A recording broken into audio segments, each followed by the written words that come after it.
எல்லோருக்கும் அன்பான வணக்கம். எனவா தமிழ் சமையலுக்கு உங்களை அன்புடன் வரவேற்றுக் கொள்கின்றேன். இன்றைக்கு நான் உங்களுக்காக முளைகட்டிய பச்சை பாசிப்பயிரை வச்சு ஒரு தாளிப்பு அல்லது சுண்டல் என்று சொல்கிறது அதுதான் செய்து காட்டப் போகின்றேன். நாங்கள் இலங்கையிலெல்லாம் கவுப்பி தாளிக்கிறது, பயறு தாளிக்கிறது, கடலை தாளிக்கிறதுன்னு தான் சொல்லுவோம். ஆனால் இந்திய மக்கள் இதை சுண்டல் என்று தான் சொல்லுவார்கள். கடலை சுண்டல் அல்லது கவுப்பி சுண்டல் அப்படித்தான் சொல்லுவார்கள். அப்போ நீங்கள் எப்படி வேணுமென்றாலும் எடுத்துக்கொள்ளலாம். நாங்கள் இன்றைக்கி பயிரை ஊற வச்சு அதை முளைகட்ட வச்சு அந்த முளைகட்டிய பயிரை அவிச்சு ஒரு தாளிப்பு அல்லது சுண்டல் செய்து காட்ட போனோம். வாங்க இந்த வீடியோக்குள்ளே போய் எப்படி இதை சுவையாகவும் இலகுவாகவும் செய்யலாம் என்று சொல்லியும் இதுக்கு என்னென்ன பொருட்கள் தேவைன்னு சொல்லியும் தொடரும் வீடியோக்குள்ளே போய் பார்ப்போம். இதில் பார்த்தீங்கன்னு சொன்னால் இதில் நான் 250 கிராம் பயர் எடுத்து வடிவாக கழுவி சுத்தம் செய்து போட்டு ஒரு நாள் இரவு ஃபுல்லாக ஊற வச்சுட்டு அடுத்த நாள் இரவு அந்த தண்ணி எல்லாத்தையும் ஊற்றி போட்டு திரும்ப இந்த பாக்ஸில் போட்டு தண்ணி எதுவும் இல்லாமலுக்கு திரும்ப ஒரு நாள் ஃபுல்லாக மூடி வச்சினான். இப்போ பார்த்திங்கன்னு சொன்னால் இந்த பயறு முளைகட்டி வந்துட்டுது. நாங்கள் பயரை ஊற வச்சு அவிச்சு தாளிச்சோ ஏதாவது செய்து சாப்பிட்றத விட இப்படி முளைகட்டின பயிரை நாங்கள் ஏதாவது செய்து சாப்பிட்டு அதில் நிறைய சத்துக்கள் இருக்குது. அதுக்காக நான் இதை முளைகட்ட வச்சினேன். இதை இன்னும் கொஞ்சம் நீங்கள் வச்சிங்கன்னு சொன்னால் இன்னும் நல்லா பெருசாக இது முளைகட்டி வரும். இப்போ இதை நான் இன்றைக்கி தாளிக்க போகிறேன், அவிச்சு தாளிக்க போகிறேன். வாங்க இதை எப்படி செய்கிறான்னு பார்ப்பேன். இப்போ நான் ஒரு ப்ரெஷர் குக்கர் எடுத்து அதில் இந்த பயிர் எல்லாத்தையும் போடுறேன். இந்த முளைகட்டின பயிர் எல்லாத்தையும் போடுறேன். இப்படி இது இன்னும் கொஞ்சம் நல்லா வளர்ந்துச்சுன்னு சொன்னால் உங்களுக்கு இதை பச்சையாகவே சாப்பிடலாம். இப்போ கூட இதை பச்சையாக சாப்பிட அவ்வளோ ஒரு சுவையாக இருக்கும். இதை இப்படி பச்சையாக வச்சு கூட நீங்கள் சலட் செய்து சாப்பிடலாம்.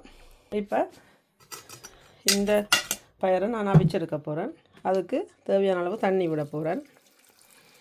இந்த பயிறு மூடுற அளவுக்கு தண்ணி விட்டால் உங்களுக்கு காணும். பார்த்திங்கன்னு சொன்னால் இந்த பயிறு மூடுற அளவு இது கொஞ்சம் கூட விட்டுட்டு நினைக்கிறேன்.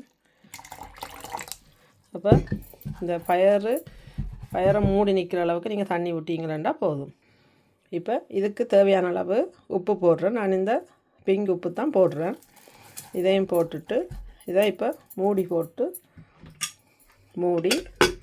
நான் அவிய விட போகிறேன். இப்போ அடுப்பில் வச்சு நான் இதை விசில் வர விட போகிறேன். நான் எத்தனை விசில் மட்டும் விட்டேனான்னு சொல்லி நான் திரும்ப சொல்கிறேன். இப்போ இது 4 விசில் விட்டு எடுத்த நான் இப்போ இதை ஓப்பன் பண்ணி பார்ப்போம். இப்போ நல்லா அவிஞ்சு வந்துட்டுது. இப்போ நான் இதை ஒரு ட்ரேயில் கொட்டி விட்டோம்னு சொன்னால் எங்களுக்கு இது உதிரியாக வந்துடும். இந்த முளைச்ச பயிர் அவிச்சபடியாக அது இப்படி நல்லா அவிஞ்சு வந்துடும். இப்போ இது ஆறட்டும். ஆறின அப்புறம் இப்படி தாளிக்கிறான்னு காட்டுறேன். இப்போ இந்த முளைகட்டிய பயிரை நான் தாளிக்கிறதுக்காக அடுப்பில் ஒரு சட்டி வச்சுருக்கிறேன். அந்த சட்டியில் கொஞ்சமாக நல்லெண்ணெய் விடுறேன். உங்களுக்கு தேவையான அளவு நீங்கள் விடலாம். நான் இதில் ஒரு மேசக்கரண்டி அளவு நல்லெண்ணெய் விட்டேன்னா. இப்போ பார்த்தீங்கன்னு சொன்னால் நான் ப்ரெஷர் குக்கரில் போட்டு அவிச்சு எடுத்ததை உடனே நான் இதில் ஒரு ரேயில் கொட்டி பரப்பி விட்டேன். அதால் இது இப்போ உதிரியாக வந்துட்டு ஆனால் நல்லா அவிஞ்சிட்டு கொஞ்சம் உங்களுக்கு இப்படி நல்லா அவிகிறது பிடிக்கலைன்னு சொன்னால் நீங்கள் ஒரு தண்ணியை இன்னும் ஒரு கொஞ்சம் குறைச்சி வச்சுட்டு நல்லா பயிரின்ற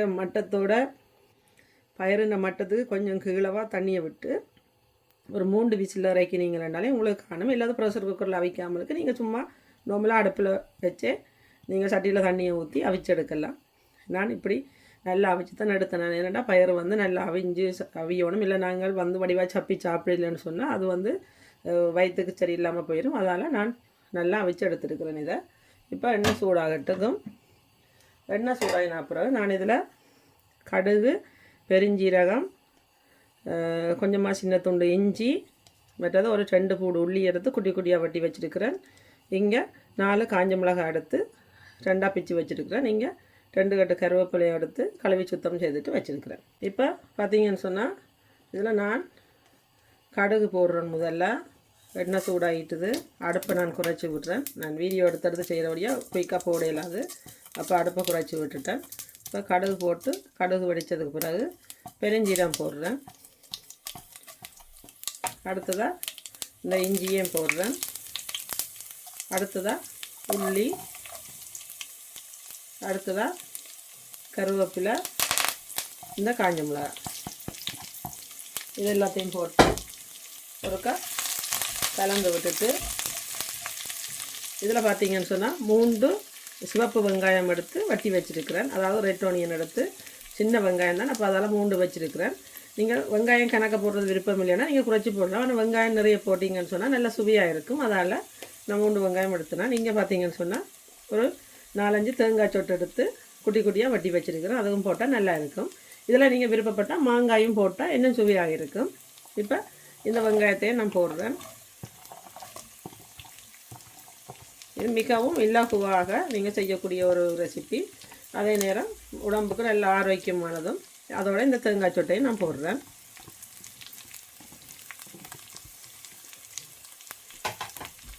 இப்போ இந்த வெங்காயத்துக்கு தேவையான அளவு உப்பு போடுறேன். நாங்கள் ஏற்கனவே பயறுக்குள்ள உப்பு போட்டு அவிச்சது. அப்போ இதுக்கு மட்டும்தான் நாங்கள் உப்பு போட வேண்டி வரும். பிறகு எல்லாம் போட்டதுக்கு பிறகு பார்த்து நீங்கள் உப்பை பார்த்து போடலாம். இப்போ நான் அடுப்பை கூட்டி விட்டுட்டேன். இப்போ வெங்காயம் ஓரளவுக்கு வதங்கட்டு. வெங்காயம் வந்து நல்லா நாங்கள் மற்ற சாப்பாடுகளுக்கு வதங்குற மாதிரி பொன்னிறமாக வதங்கணுமெண்டு இல்லை. இது வந்து ஒரு லேசான கண்ணாடி பதம் வர வதக்கினாலே நல்லம். என்னென்னு சொன்னால் அந்த வெங்காயம் கடிபட்டால் சாப்பிடைக்க நல்ல ஒரு சுவையாக இருக்கும். அதால் வெங்காயத்தை நீங்கள் நல்லா வதக்கணுமெண்டு இல்லை. நீங்கள் வச்சு சாப்பிட போகிறீங்கன்னு சொன்னால் கொஞ்சம் நல்லா வதக்கி தான் நீங்கள் பயிரை போடணும். நீங்கள் உடனே சாப்பிட போகிறீங்கன்னு சொன்னால் வெங்காயம் வந்து கொஞ்சம் அரை அவியல் இருந்தால் முழு சாப்பிடைக்க நல்லா மிகவும் சுவையாக இருக்கும். இப்போ இது வெங்காயம் வதங்கட்டும். இப்போ வெங்காயம் இந்த கண்ணாடி பதத்துக்கு வதங்கி வந்துட்டுது. இந்த டைமில் நான் எடுத்து வச்சுருக்கிற பயிரை போடுறேன்.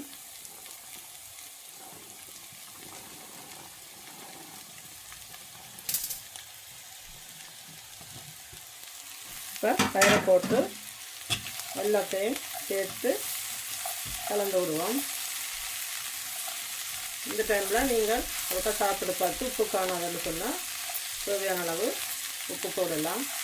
இந்த டைமில் உங்களுக்கு உரைப்பு அதிகமாக வேணும்னு சொன்னால் தனி மிளகாத்தூள் கொஞ்சமாக போட்டிங்கன்னு சொன்னால் அதுவும் சுவையாக இருக்கும்.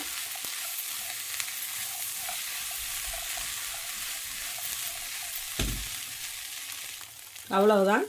பயிரை போட்டு சரியாக ஒரு 2 நிமிஷம் கலந்து விட்டாச்சு. இப்போ நான் அடுப்பு ஆஃப் பண்ணி இறக்க போகிறேன்.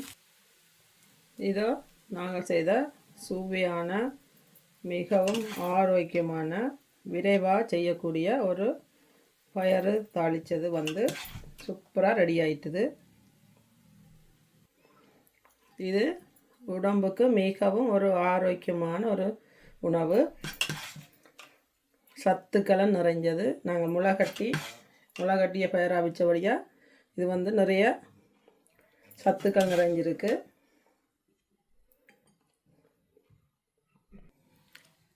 இதே மாதிரி நீங்களும் ஒரு முறை உங்களோட வீட்டில் செய்து சாப்பிட்டு பாருங்க. சாப்பிட்டு பார்த்து எப்படி இருக்குன்னு சொல்லி மறக்காமல் கமெண்டில் எழுதி போடுங்க. இந்த வீடியோ பிடிச்சிருந்தா உங்களோட ஃப்ரெண்டாக்களோட ஷேர் பண்ணுங்க. இதுவரை யாராவது என்னுடைய வீடியோவை சப்ஸ்கிரைப் செய்யாமல் இருந்தால் சப்ஸ்கிரைப் செய்து கொள்ளுங்க. கூடவே அந்த அருகில் தோன்ற பெல் பட்டனையும் வளர்த்தி விடுங்க. அப்பொழுதுதான் நான் போடுற ஒவ்வொரு வீடியோக்களும் உங்களுக்கு உடனுக்குடன் வந்து சேரும். மீண்டும் இன்னும் ஒரு புதிய வீடியோவில் உங்களை சந்திக்கும் வரை நான் உங்கள் ஜெனோவா. நன்றி.